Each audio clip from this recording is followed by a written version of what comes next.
Okay, next is motives for holding cash.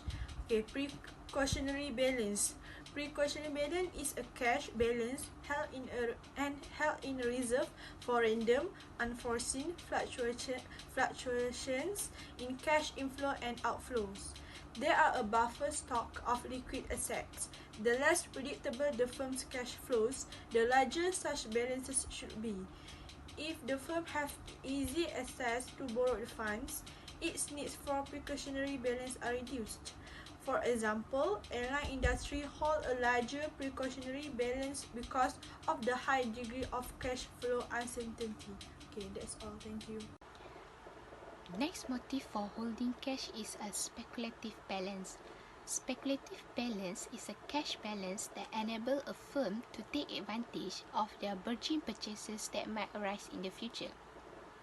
For example, if the company feel like their raw material price will fall in the future, they will hold the cash and wait until the price is actually falls. It can be used in the form of low interest rate charge on their borrowing fund. Next motive for holding cash is a compensating balance. Compensating balance is a minimum balance that must be in the bank account of the company and cannot be used by the company. The company generally use the cash to compensate its banker for providing certain services and granting loan for their company. Next, risk-return trade-off. It stated that financial manager must strike an acceptable balance between holding too much cash and too little cash. It is important for an organization to maintain the amount of holding cash in the company because a large cash of investment will minimize the chance of insolvency and penalize the profitability. Insolvency means in a state of being unable to pay the money owed by the company. So if the company decided to make a large cash of investments, it will reduce the chance of insolvency. While a small cash of investments frees excess balance for investment in the marketable securities and longer lived assets. This will increase the company profitability and the value of the firm's common share, but we also increasing the chances of running out of cash. Okay, and next for cash planning.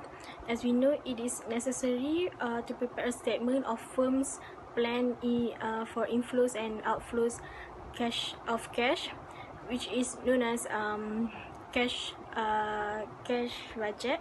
So cash budgets mean an estimate of a firm's short-term cash requirement.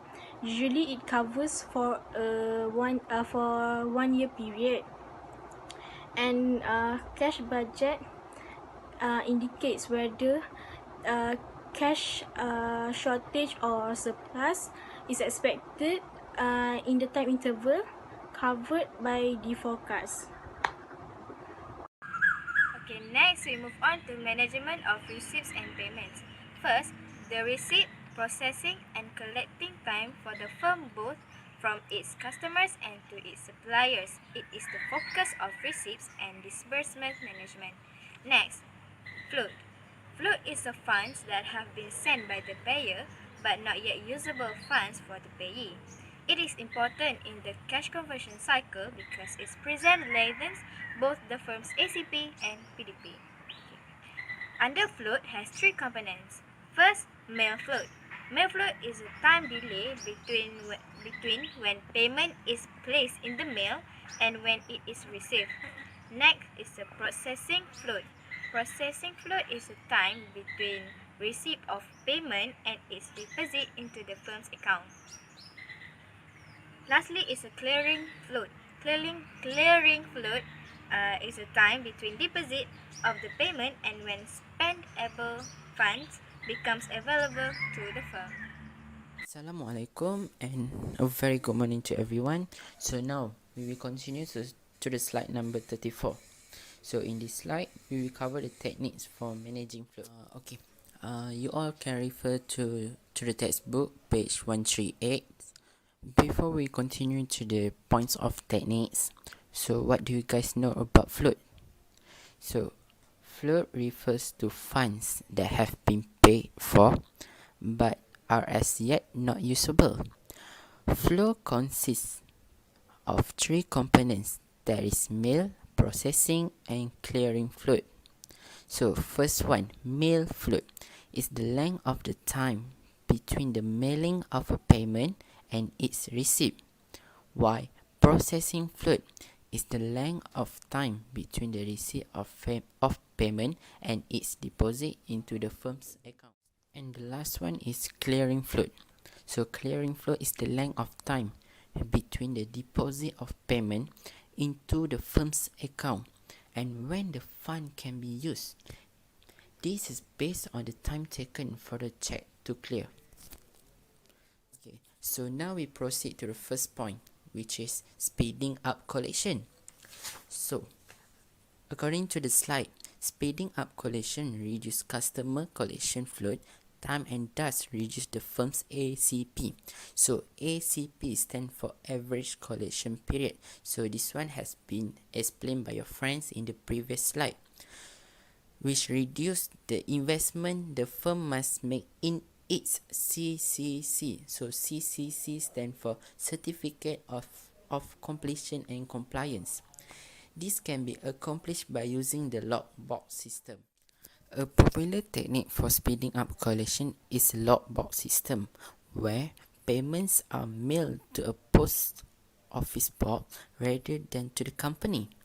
The post office box is emptied regularly by the firm's bank, which will then process and deposit the payments into the firm's account.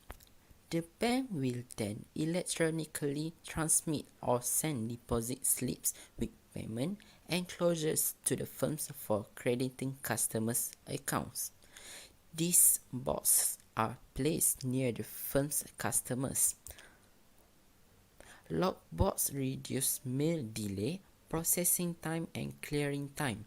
However, a firm would still need to perform a cost or benefits analysis in order to determine whether a logbox system should be implemented. Okay, at the end, we can conclude that by using this method, which is a logbox system, we can increase and speed up our collection technique.